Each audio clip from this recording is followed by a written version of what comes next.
Look at this equation. Just look at it. Nested radicals. Roots inside of roots inside of roots. But what if I told you there is a hidden, incredibly elegant way to solve this? A method so clean and so deeply satisfying that you will never look at algebra the same way again. Welcome back to the channel. Today, we are going to crack the code of the nested radical. The square root of y times the square root of y times the square root of y equals 128. And we are going to do it without using a single fraction. Stick around, because the final step is a magic trick of numbers you will not want to miss. All right, let us dive in. The usual way to solve this is by turning those square roots into fractional powers. It works, sure, but it is tedious. We want a method that feels like a game.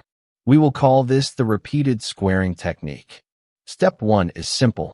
We are going to take this entire terrifying expression on the left and give it a nickname. Let us call it e. So, east equals the square root of y times the square root of y times the square root of y. But wait, look at our original equation. We already know the exact value of this whole expression. It is 128. Therefore, e equals 128. Keep this in your back pocket. We are going to need it for the grand finale. Right now, we are going completely blind to the 128. We are just going to play with e and y. Let us start peeling this onion. We have an ugly square root on the very outside. How do we get rid of a square root? Exactly. We square it. Let us square both sides of our equation. On the left, e becomes e squared. On the right, squaring destroys that big, protective outer shield. The outermost radical vanishes. What spills out? Just the first y multiplied by the rest of the roots. So, our new equation is e squared equals y times the square root of y times the square root of y. Much better, but we still have roots. So what do? We do it again. We square both sides a second time. Now, pay close attention here. On the left, we square e squared. According to the rules of exponents, 2 times 2 is 4. So, we get e to the 4th power. On the right, we have to square everything. We square the isolated y, which becomes y squared. And we square the radical, which breaks its outer shell, dropping out another y times the square root of y. So, we get y squared multiplied by the group y times the square root of y. Combine those loose y. Y squared times y to the 1st power is y cubed. Now we are at e to the 4th power equals y cubed times the square root of y. Look at how far we have come. Just one tiny, stubborn radical left. It is time for the final blow. Let us square both sides one last time. On the left side, e to the 4th power squared. 4 times 2 is 8. We get e to the 8th power. On the right side, we square the y cubed, which gives us y to the 6th power. And we square that final square root of y, completely destroying it, leaving just a pure, free y. So, we have y to the 6th power times y. Combine them together, and what do we get? Y to the 7th power. Let us step back and look at our masterpiece. E to the 8th power equals y to the 7th power. No fractions, no radicals, just beautifully clean exponents.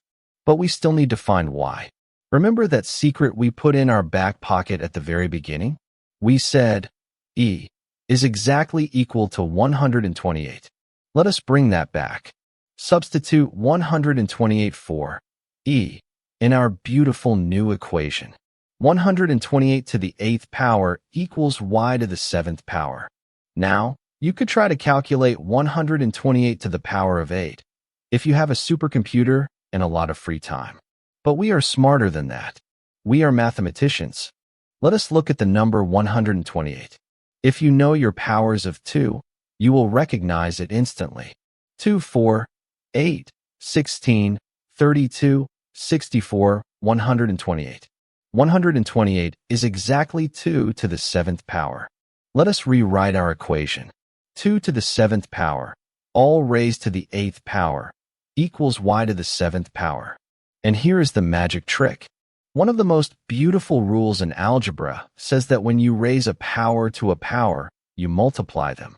And because multiplication is commutative, meaning order does not matter, you can just swap the exponents. Watch closely. We swap the 7 and the 8. 2 to the 8th power, all raised to the 7th power, equals y to the 7th power. Look at both sides of the equation. We have something to the 7th power equals y to the 7th power. Since the exponents match perfectly, the bases must be identical. Therefore, y must equal 2 to the 8th power. And what is 2 to the 8th power? It is 256.